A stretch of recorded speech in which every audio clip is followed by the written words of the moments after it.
I should have burned the notes. I should have smashed the camera, deleted the files, and pretended none of it ever happened. But instead I kept them. And because I kept them, I still see the shapes at the corners of my vision. I still hear the heartbeat in the walls when the house is quiet. This all started with my thesis project. I was a geology student in South America, working with a small university team to document cave systems in the Andes.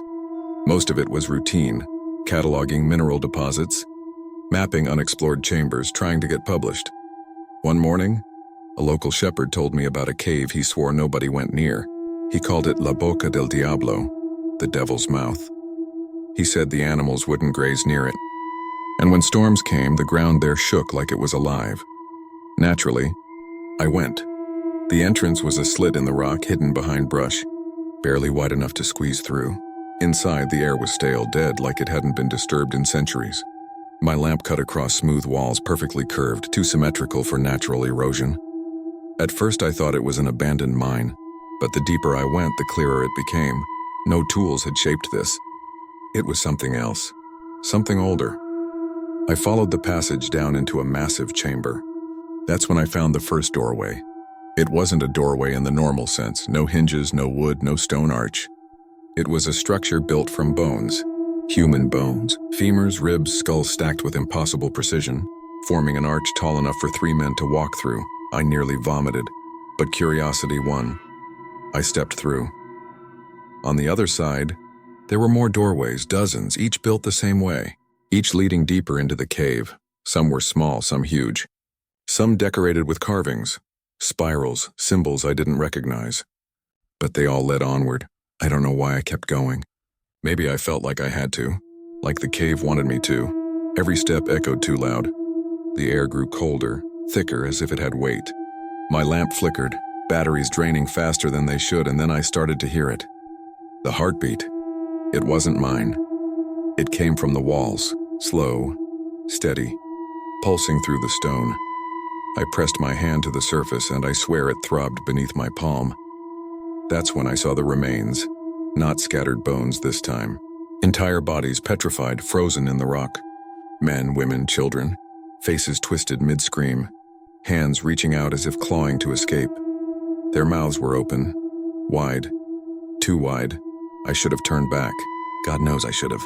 But instead, I filmed everything, documented it like some idiot academic chasing discovery. I followed the heartbeats through another bone arch, then another, and another, until I reached the final chamber. It was vast, hollow, shaped like a sphere. The ceiling vanished into blackness. The walls were smooth, polished, and covered in carvings, thousands of them. At the center was a pool, perfectly round, perfectly still. When I shined my light on it, it didn't reflect me. It reflected something else. At first, I thought it was a trick. The image was clearer than a mirror, but it wasn't me. It was a figure standing where I stood, pale, thin, eyes sunken, lips pulled back into a grin that showed too many teeth. And behind it, more figures, dozens, hundreds, all watching. When I moved, it didn't. It only leaned closer. I don't remember running. 1 second I was staring into that pool. The next I was clawing through bone arches, slamming my shoulders into stone, desperate to escape. The heartbeat grew louder, faster, shaking the walls. Dust rained from the ceiling. At one point, the arches began to collapse behind me, skulls tumbling, ribs snapping. But I kept moving. When I burst back into daylight, I collapsed, gasping, my skin ice cold, my mind buzzing. The cave was silent, almost like it had let me go.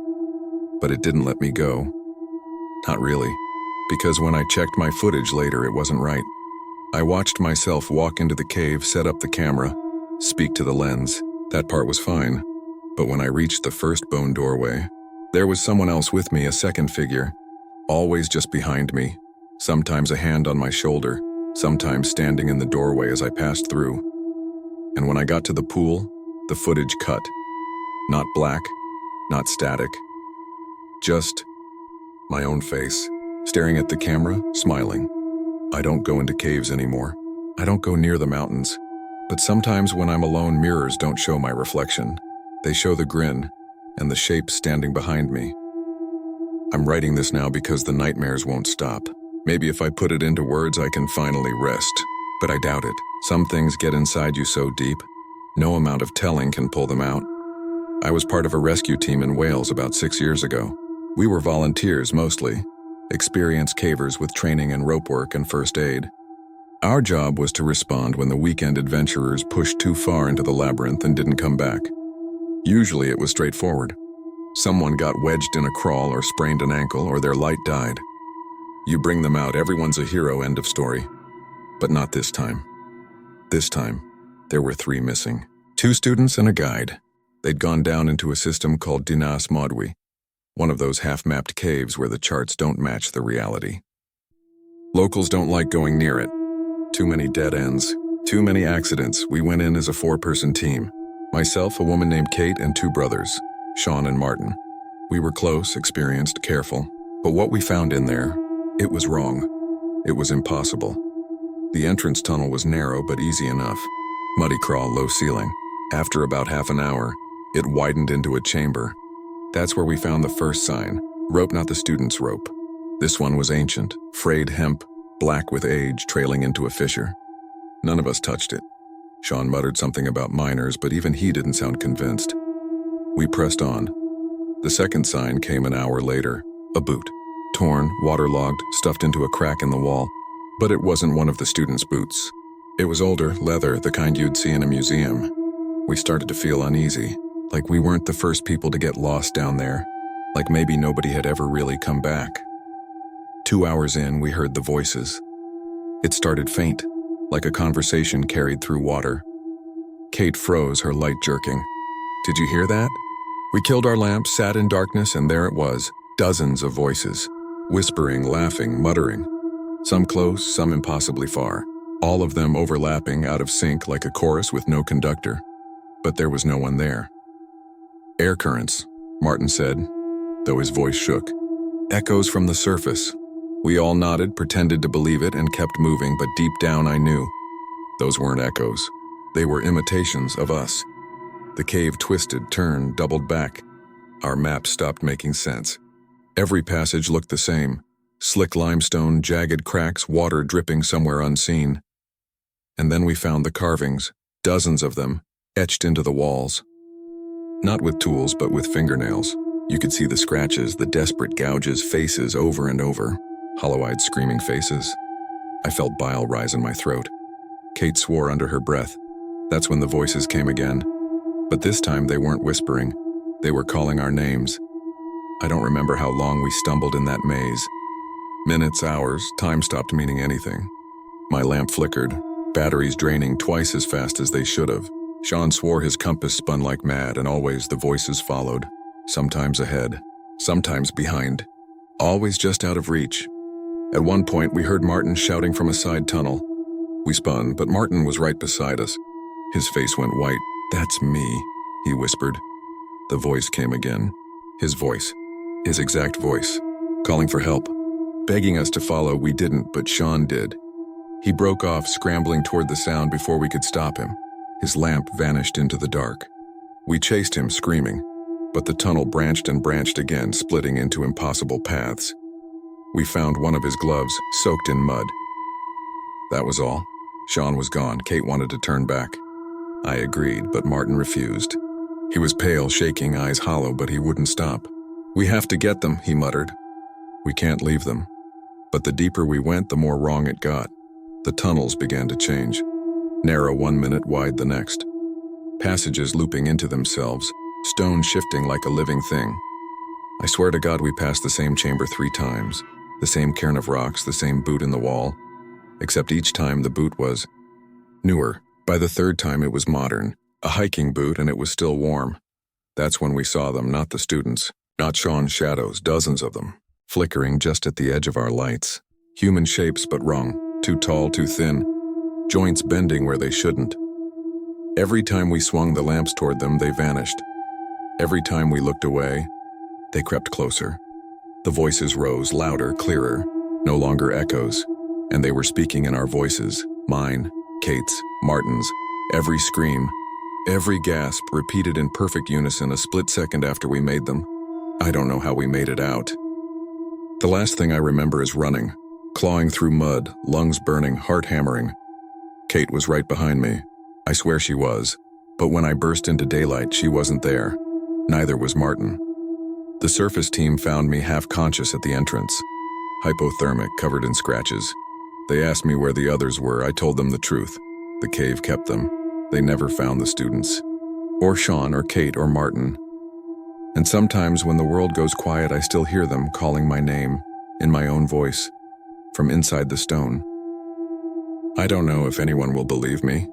Honestly, sometimes I don't believe myself. But whenever I close my eyes at night, I can still hear the sound of stone shifting against stone. It wasn't an earthquake. It wasn't natural erosion. It was something alive, and it wanted us inside. It was 2 summers ago up in Alaska. My friend Mark and I were hiking near the Wrangell Mountains, one of those stretches of wilderness where you can walk for days and not see another soul. We weren't professionals, just guys who craved adventure.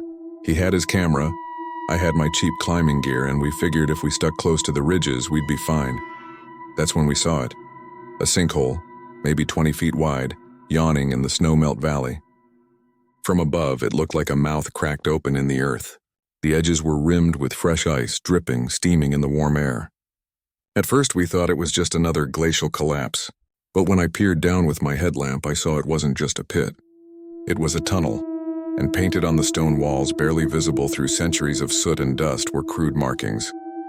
Mark got excited immediately. "Cave art," he whispered. "This is insane, dude." Nobody's documented this, I wasn't so sure. Something about the markings felt wrong.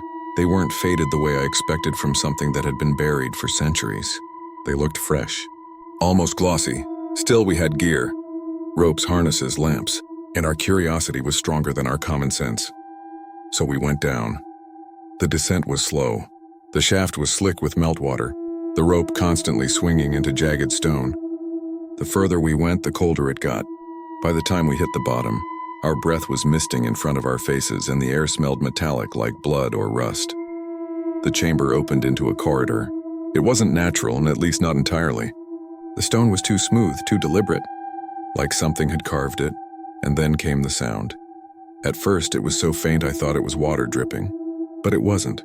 It was a low vibration, a sort of rumble that traveled through the stone, almost like breathing. Mark brushed it off. Seismic activity. Maybe a hot spring nearby, but I knew better. I could feel it under my boots. The ground wasn't just shaking. It was pulsing. We pushed deeper. The walls were covered in more markings, spirals, crude faces with hollow eyes, symbols neither of us could place. Some of the paint looked wet, though there was no sign of moisture anywhere else. And then we found the chamber.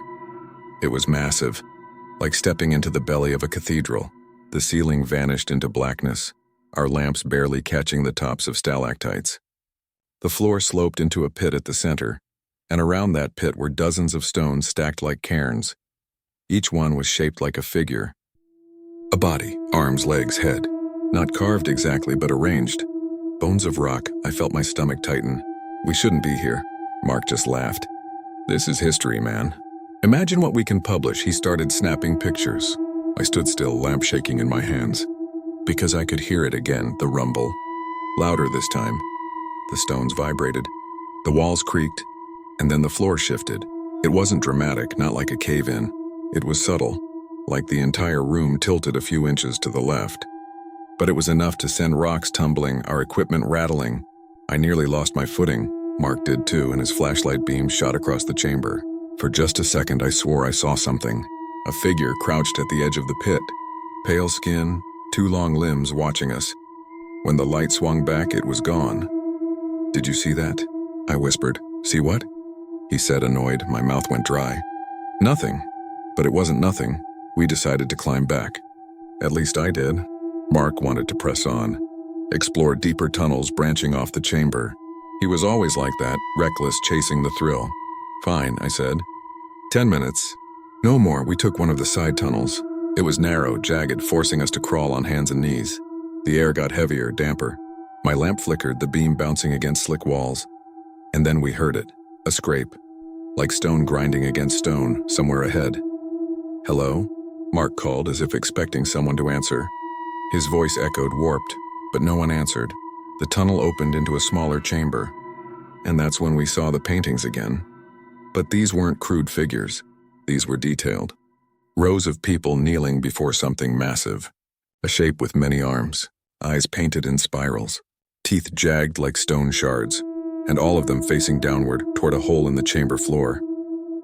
Mark leaned over it, flashlight cutting into the blackness. "It's bottomless," he said. His voice trembled with awe. I wanted to leave. Every part of me screamed at me to leave. But before I could say anything, the ground shuddered. Harder this time. Dust fell from the ceiling, and the hole below us widened, not cracked, not eroded, widened like a mouth stretching open. "Run," I said. But Mark didn't. He was staring at something. I grabbed his shoulder and he turned. His eyes were wide, his face pale. "It moved," he whispered. "The mountain. It moved." We bolted, crawling back through the tunnel, scraping our hands raw, gear clattering behind us. The rumble followed, louder, angrier. The walls pressed tighter, squeezing, like the cave itself was trying to hold us in. By the time we reached the main chamber, half the cairn-like figures had toppled. The pit at the center had widened, and from the depths a sound rose, not rumbling, not scraping. A voice, low, guttural, speaking words I couldn't understand. Mark stopped to listen. I dragged him by the arm, screaming. We reached the shaft, clipped into the rope, and started climbing. My arms burned, my lungs screamed, but I didn't stop. I couldn't. Halfway up, I looked down. The chamber wasn't below us anymore, it was closer. The shaft itself had shortened, stone folding upward, the mountain rearranging itself to pull us back down. "Go. Go," I shouted. Mark didn't make it. The rope jerked, pulled taut. I looked down just in time to see him vanish into the stone, as if the wall itself had swallowed him whole, and then silence. I don't know how I made it out. I remember clawing through ice, dragging myself into daylight, snow stinging my face. When I turned back, the sinkhole was gone. Just solid earth. No sign it had ever been there. I stumbled back to camp, half frozen, half mad. I tried to report it. Nobody believed me. They searched. They found nothing, but sometimes when I'm alone in bed, I hear it. That low vibration, that scrape of stone on stone, and I know Mark is still down there. Because mountains don't just move, they feed.